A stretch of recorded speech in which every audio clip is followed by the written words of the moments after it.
and welcome to this special summer edition of Tech 24. With the excuse that it's hot and sunny, we decided to get out of the studio and into the streets of Paris. We take this opportunity to show you the Parisian tech scene, where it all begins, a few of its success stories and where it is heading. We start a couple of blocks from here in a neighborhood called Sentier in the 2nd arrondissement of Paris. The Sentier neighborhood used to be Paris' manufacturing district, and here is where the city is crafting its tech future.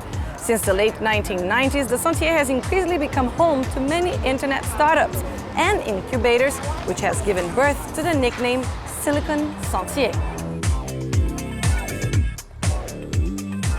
A tech future under construction. Welcome to Glee. For now, a construction site, but in a few months this will be Paris' largest tech incubator, 1,500 square meters designed to support the development of around 200 startups. Behind this initiative, the city of Paris, Orange and Google. The internet giant is investing close to €1 million in France's tech future. Well, Google chose one unique program in France into which they wanted to invest, and that was us. We have tested programs such as, well, co-working, our accelerator program, our beta testing program that have proven results already, and that we're actually uniting in this area. A few blocks away, another tech giant is also building the French tech future around its own ecosystem. Microsoft, a long-time investor in France, opened its own startup incubator in Paris back in March. Welcome to Spark. Here you have 3 months in the Spark program to turn your idea into a prototype. And for that, you can count on the help of coaches like Roxanne Varza, also known as Startup Lover. We'll get to the question about your nickname in a second. But first, you were involved in this project from the very beginning. I would like to ask you, what's your opinion about places like this, the importance of places like this for the tech economy? Are incubators still relevant in an era of crowd-funded projects? Definitely. We built Spark actually to respond to what we felt was quote unquote missing in the local ecosystem. This space and the type of support that we provide to startups actually is much more early stage than some of the other offers that you see. We're really here to help entrepreneurs kick their idea off the ground and build that first prototype. So actually it's completely relevant even if startups are getting crowdfunding or support in other ways. A lot of the time they need that extra support, especially technical support, to put their product together. Now across Europe, accelerators are offering advice, cash and even office space in exchange for equity. What is unique about what you're doing here at Spark? We're not taking any equity, so startups actually are completely free to come in and they use our space. We're providing essentially a new type of acceleration program, which is business coaching or mentoring, design help, and also technical support. Now, how would you define the French tech scene, and what are your predictions for the future? I have always been very positive on the French tech scene, even sometimes maybe to an extreme level. I've seen the ecosystem grow dramatically over the last few years. It's really, really changing. Right now, a lot of the new types of things that we're seeing happen to be around incubators, support programs. Investors are actually starting to look more and more to the French market because they're realizing the quality of the tech that's coming out of this ecosystem is actually growing. And it's also nice to see the government taking a very solid interest in developing projects like Paris Capitale Numérique as well. Thanks for that. Thank you so much, Roxanne Varza. And we now turn to an example of a startup that did pretty well for itself. What do you get when you mix gaming and social networking? Pretty simple. A very, very profitable company. Losing interest in scrolling through your Facebook news feeds? How about solving a criminal investigation with your Facebook friends instead? Criminal Case is the latest offering from French gaming company Pretty Simple. 9 million people are playing it around the world every day. We've simply taken advantage of a gap in the market. There was no way for a group of friends to play a police investigation game, so we created it. Strangely, it's an idea which just hadn't been exploited in social gaming.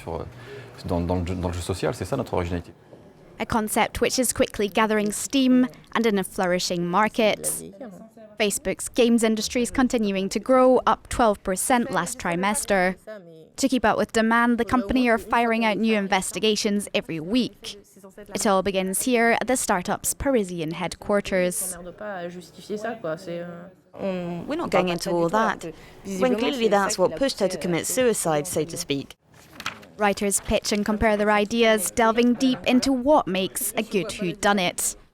We've all watched a lot of crime investigation series, that's why we're here. And I've spent hours and hours looking through crime encyclopedias to find out what terrible things humans are capable of. Terrible things brought to the screen in polished graphics. Every detail counts. We have a quota for a certain amount of objects, which must fit in with their environment, so that it's not totally abstract. But we also throw in a few which have nothing to do with anything, to keep it fun. The recipe seems to be working. Criminal Case is free, but 1% of players are happy to pay out and step up their experience of the game. Case solved and rested. With a growing fan base, a steady profit looks set to flow. And our trip through Made in France technology continues. We're now in the outskirts of Paris to test this driverless car. It's actually not a driverless car in itself, because there is a driver behind this idea. Jean-Marc Leroux is piloting this car with his tablet. How exactly can you do that? So basically, the car is connected using Wi-Fi and our technology called Orbit. Orbit is a technology we developed at Annelise, and the goal is to be able to connect every object together. So here, for example, a car to a tablet. But what's important is that thanks to Orbit, the car can actually be connected to anything else. Like what, for example? Like, for example, parking space. So you go to the airport and you could just leave your car in front of the airport and push a button on your phone.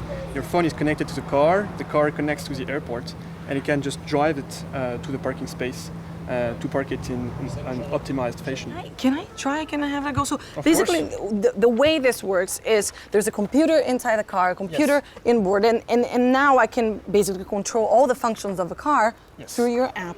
Exactly. So I can, for example, lower and raise the window. Yes. That is very impressive. I'm going to try and open it now. There you go.